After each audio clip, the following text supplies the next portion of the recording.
Assalamualaikum warahmatullahi wabarakatuh. Saya Erwin Aksa. Tidak terasa 5 tahun yang lalu saya dan sahabat saya Ketua Kadin Indonesia Roslani diundang ke istana pada saat itu. Saya dan sahabat saya Pak Rosan waktu itu duduk di belakang. Kemudian kami bersama-sama pulang lebih awal. Kami makan di restoran di Gajah Mada malam itu. Setelah makan kami pulang, satu mobil, dan ngobrol dan iseng menelpon sahabat kami, Pak Sandiaga Uno, menanyakan ada apa dengan situasi Pilkada DKI. Saat itu ramai bahwa Bang Sandi ini ingin maju menjadi Gubernur DKI. Dalam percakapan itu kami mendapatkan informasi bahwa Bang Sandi akan berpasangan dengan Pak Yoyo, mantan Bupati Batang. Tapi batal karena isunya ditarik oleh Nasdem pada saat itu. Saya ingat waktu itu berdua kami dan Pak Rosan di mobil berjam-jam berpikir bagaimana mencari pasangan Pak Sandi. Kemudian terlintas nama Anies Baswedan. Kemudian dengan cepat saya menelpon Pak Yusuf Kalla atau Pak JK yang saat itu sedang di Amerika menghadiri sidang PBB. Beliau mengangkat telepon saya lalu memberikan masukan. Kalau mau menang harus yang sudah berpengalaman. Paling tidak Anies sudah pernah menjadi menteri walaupun hanya beberapa tahun. Beliau lalu meminta saya dan Rosan agar meyakinkan Sandi untuk ikhlas menjadi orang nomor 2 atau menjadi calon wakil gubernur. Saya kemudian diperintahkan untuk menghubungi ayah, Bapak Aksa Mahmud, karena ternyata Pak Aksa dan Pak Sudirman Said yang sering berhubungan dengan Mas Anies dan menunggu di Hotel Grand Melia pada malam itu. Tapi hasilnya nihil. Singkat kata, ayah saya kembali ke rumah, Anies kembali ke rumahnya untuk istirahat. Kami di mobil bersama-sama berpikir untuk bagaimana membagi tugas. Kemudian Pak Rosan menghampiri Sandi untuk meyakinkan Pak Sandi tentang usulan tersebut. Kami bangga Pak Sandi dengan berbesar hati, kemudian mau menerima untuk menjadi orang nomor 2. Kemudian Pak Rosan menelpon saya tentang kabar baik tersebut.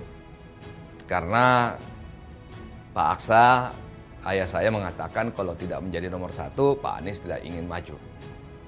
Saya kemudian menelpon ayah saya yang sebenarnya sudah mau tidur dan sudah memakai sarung pada malam itu. Saya menyampaikan bahwa Bapak ditunggu di rumah Pak Prabowo di Kertanegara. Beliau sempat tidak percaya, menganggap saya sedang bercanda pada malam itu. Kemudian saya akhirnya memberikan alamat rumah Kertanegara 4, rumah Pak Prabowo kepada ayah saya. Beliau berangkat menuju ke rumah Pak Prabowo pada malam itu.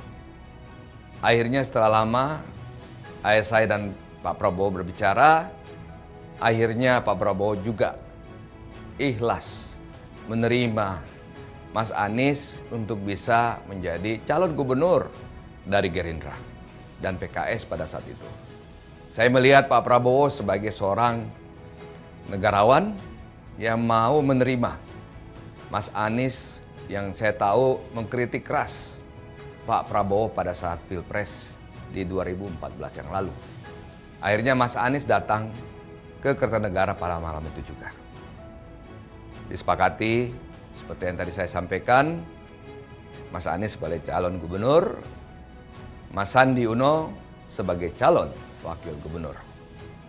Keesokan harinya kami berlanjut bertemu berempat di kantor Rekapital, di dekat PLN membicarakan teknis kerjasama.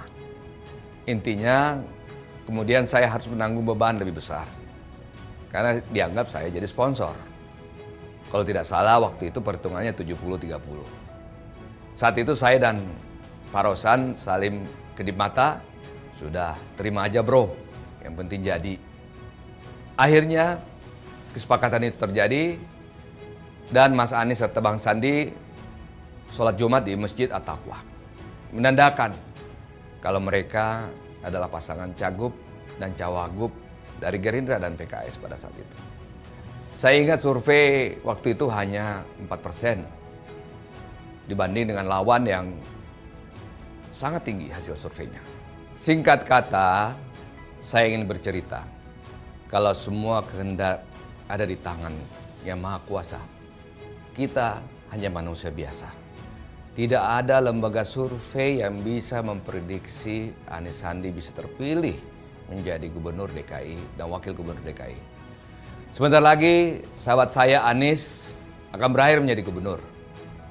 Apa yang terjadi tidak lepas karena kita percaya bahwa Tuhan Yang Maha Kuasa yang menentukan segala-galanya.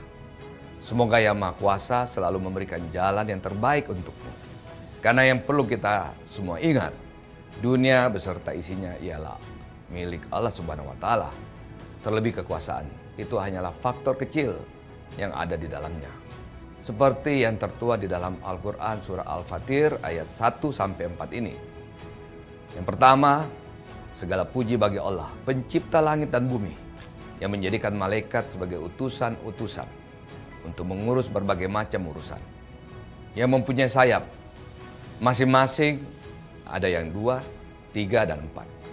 Allah menambahkan pada ciptaannya apa yang dikehendakinya. Sesungguhnya Allah Maha Kuasa atas segala sesuatu. Yang kedua, apa saja yang Allah anugerahkan kepada manusia berupa rahmat, maka tidak ada seorang pun yang dapat menahannya. Dan apa saja yang ditahan oleh Allah, maka tidak seorang pun yang sanggup untuk melepaskannya sesudah itu. Dan dialah yang Maha Perkasa, lagi Maha Bijaksana. Ayat ketiga, hai manusia, ingatlah akan nikmat Allah kepadamu. Adakah pencipta selain Allah yang dapat memberikan rezeki kepada kamu dari langit dan bumi? Tidak ada Tuhan yang berhak disembah selain Dia. Maka mengapakah kamu berpaling dari ketauhidan? Ayat keempat dan terakhir, dan jika mereka mendustakan kamu, sesudah kamu diberi peringatan, maka sungguh telah didustakan pula rasul-rasul sebelum kamu. Dan hanya kepada Allah lah kita dikembalikan segala urusan. Saya ingin memberikan pesan kepada Mas Anies dan sekaligus memberikan selamat kepada sahabatku Anies Baswedan yang sudah menjalankan tugas sebagai Gubernur DKI Jakarta periode 2017-2022. Terima kasih. Assalamualaikum warahmatullahi wabarakatuh.